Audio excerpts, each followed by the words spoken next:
السلام علیکم مرګرو. الله مو خوشاله او آباد لره. په بنو کې مې یو مرګره او هغه مانه سکر زغسته و.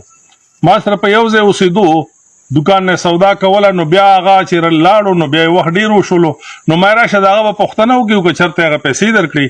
نو زه چې لاړم بنو ته، نو هلته کې ښه مزداره حجره وه او په هغه حجرې کې یو دوه سپي ښه غټ غټ تړلي وو او زرکانم پکې یو طرف ته و په پنجرې کې، بل طرف ته سنځریم ګرځېده او حجرې کې یو سایډ ته چې کوم دی یو 18 کسان ناست وو، هغوی روټۍ خوړله.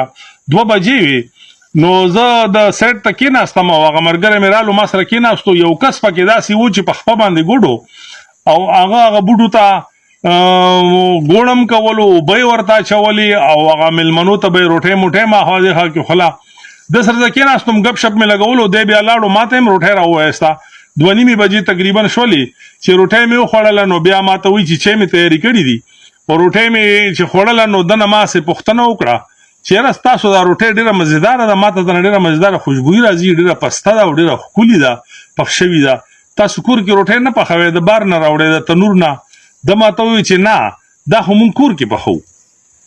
ما ورته ووایي چې ها، نو کور کې داسې دومره لایقې ښځې ستاسو شته چې وایي زما یو ورندار ده او نو هغه دا روټۍ پخوي، دا مېلمانه ټول د هغې په سر دي، د حجرې کارم هم د هغې په سر دی، اخلی پخلی او کور کې مو یو 3 غواګانې ساتلي دي، د هغوی پیلې شله، هغوی سورې نه نور ته کوله، نور نه سورې ته کوله، د هغوی د باد باران خیال ساتله، د هغوی د اوبو دا وانډه کوله.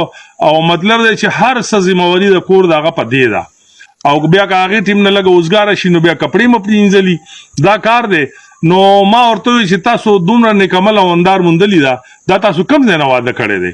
هغه راته وویل چې موږ خو واده نه دی کړی، دا دغسې یې راوستې وه. څنګه یې راوستې وه؟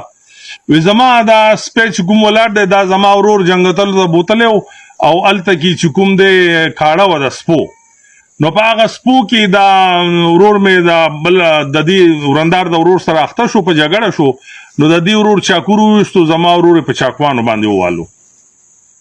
په دغه ټیم کې ما د روټۍ نه لاس اوچت کړلو او بس د خبرې ته مې خیال شو، وی په چاقوانو باندې وولو. هغه ټیم کې هسپتال ته مونږ یوړو، خو هغه پاتې نه شو، دغسې و بس مړ شو. چې وفات شولو، د دې ورور 3-4 میاشتې جیل تېر کړلو. جیل نه چې بیا بار راووتو، بیا یې په مونږ پسې خلک لګولي وو چې روغه دې راسره وکړي، روغه دې راسره وکړي.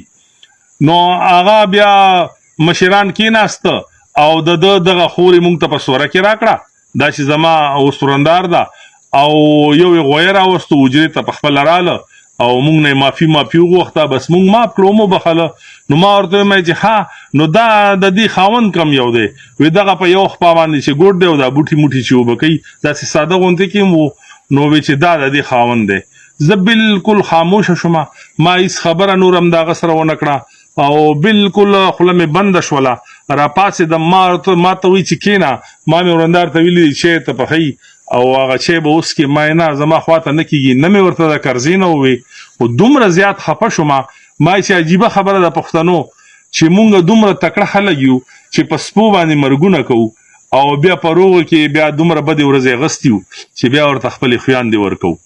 نو زه چې د هغه نه راوتم، رخصت مې راواغستو او د حجرې نه مې خپه بار کړه، نو ما ته د دیوال له خوا نه خپل خیال کې یو اواز رالو چې په سپو مین ورور ته مې وایه ته خوشحاله اوسې، زه خو د غر کپر کړم، آباد اوسې. السلام علیکم مرګرو.